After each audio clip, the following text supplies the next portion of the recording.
I wrapped up Final Fantasy III on February 22nd, 2026, and I think so far it is my favorite game in the first few of the series. To be honest, I didn't write these notes immediately after I finished it like I usually do, so I don't remember a ton of specific details. However, from what I do recall, I think that Final Fantasy III was the most linear, like the thumbnail said. Now, on the face of it, that might sound like a negative thing, but not necessarily.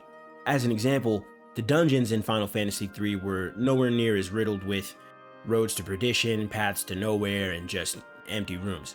Additionally, the combat system returns to the original, and they introduced the job system where characters have access to unique classes for unique skills and abilities.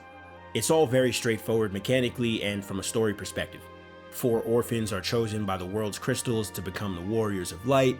You run around beating bad guys and getting crystals, and then eventually you go beat the big bad guy and save the world. So on and so forth. In the way that the story's not overly complex and the game is not mechanically complex really either, my opinion on 3 feels a lot like the same as my opinions on 1 and 2.